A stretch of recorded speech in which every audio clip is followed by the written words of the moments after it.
Hey everyone, it is Jen Morgano from Card & Mum by Jen Morgano. I'm an independent Stampin' Up! Demonstrator here in the United States. I live on Long Island in the state of New York. All this week I've been making some treat holders because it is the end of June. That means it's the end of the school year. And I really love showing my appreciation to all of the staff and teachers that help make every school year just really unforgettable for my kiddos. So thank you to them. I hope they have a great summer. I want to send some of them off with a sweet treat. So this is a Hershey Bar Holder. So I have a little belly band, slides off, and reveals a cute little box, simple little slim box to hold a full-size Hershey bar. Okay, you can get 2 of these boxes out of one standard size sheet of 8.5 by 11 cardstock, and then this uses just about a complete piece of 6 by 6 paper. So if you are holding onto a stash of paper, and I'm not going to point the camera behind me where I might have a pile that goes up to my knee, this is a great way to use them. And again, you could modify this to any size candy bar you need. I would basically just take a piece of copy paper, and what I did was I kind of measured how thick it was. It's about 3/8 inch wide, so I knew I needed 2 pieces of that, see how wide it is, how long it is, and just kind of figure out the box. So there you go. Let's put this belly band back on so I'm not tempted to rip that candy bar open and eat it. And let's start. So I'll score the cardstock along with you. So you're going to need 5.5. Actually, I just cut this down yet. 5.5 by 6.5. Move that down. So again, sorry for the redundancy. 5.5 by 6.5. And this is one of the new 2025 in colors, Darling Duckling. I love this color. It's very pretty. So on the 6.5 inch side, you are going to come in and score it at 3/8, which is 2 little tiny lines right before the quarter mark. So 3/8 on this side. And then what I love about the Stampin' Up! Trimmer goes to 1.5 inch on this side. So we'll do 3/8 on that side. And then we'll rotate this piece of paper clockwise. Okay, so I have you 2 score lines here. Now you're going to move it in on the 5.5 inch side at the top to 1. You're going to score there. You're going to score at 1 3/8, which is 2 ticks before the quarter mark. Again, 3 5/8, which is 2 ticks past the half, and 4. Okay, so you're going to be left with something like this. I will have these measurements on my blog as well as a picture of where we're going to trim out. You can follow along here with this video, of course, but just know that if you're befuddled, you don't feel like taking notes while you're watching a video, it'll be linked below to my blog. We're also going to use, like I said, almost a complete piece of designer series paper, 6 by 6. This is the new Florals in Bloom, and it measures 5.5 across and 5 7/8 down.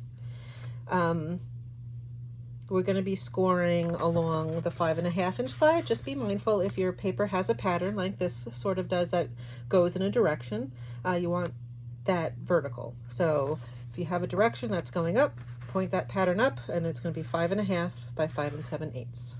And I've already gone ahead and scored this. You're going to put it in with the 5 7/8 inch side on top and score at 2 1/4, 2 5/8, 5 1/8, and 5.5.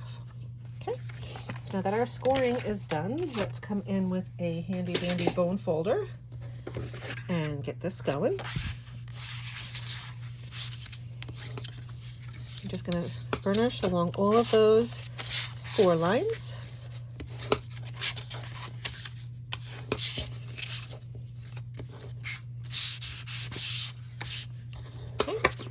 You're left with this. Now this 1 inch piece down here is going to be the part in the front of the box that flips up this way, and then the candy bar is going to go in here. So we're going to keep this 1 2 3 1 2 3 pieces, and we're going to get rid of these guys. Okay, and again, I will have this on my blog.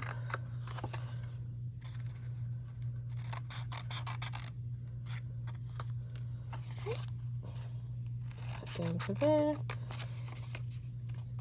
You don't have to notch it up. I'm just so used to doing that it comes second nature.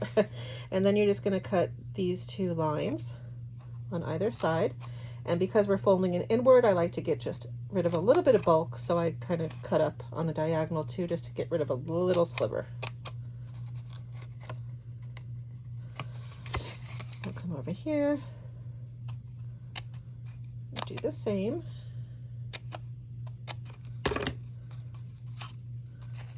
Okay, now we are ready to put this together. I'm going to take liquid glue, which I do recommend for building boxes. For the belly band, we can use tear and tape, that's easy, or glue, but when I'm putting together things like this, I like to use glue. I find that it holds a little better up here on Long Island, the humidity. We're just going to be putting glue on this 1-inch tab down here.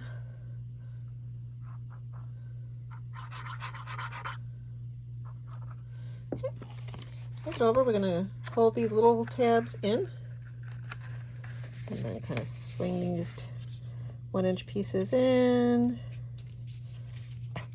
Get Tombow on your glue, so I'll be sticking to everything later. And then you can just hold it together for a minute while that glue sets. The thinner layer of Tombow you use, the quicker it'll dry. I know a lot of people don't like Tombow because it's messy and it's sticky. Just try using a thinner layer. That tends to help. While you're waiting, you can dance. You can will yourself not to eat the 36-pack of chocolate you got from Sam's that's sitting next to your feet right now. It smells so good. La, la, la. Okay. If anyone's watching this without sound, they're probably like, what is she doing? No one knows. Okay, you're going to take your full-size Hershey bar. And to help fit in here, you don't have to, but I like to because it's just easier. I tape the backs shut with just some regular old Scotch tape. Just it slides nice in, and you have a little bit of room. Like I said, you can finagle it and just pop it in there and not tape it. I just don't want to be bothered with that. So there you go. And there's your little box. How easy is that? It's pretty easy. So the next thing you're going to do is come in with your DSP. And what I'm going to do is just lay, there's 2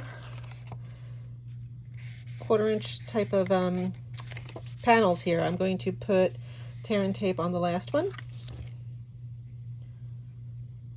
If I can find the edge of my tear and tape. There it is.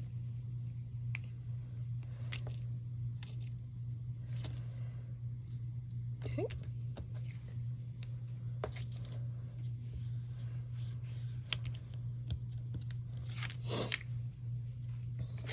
Bring that over.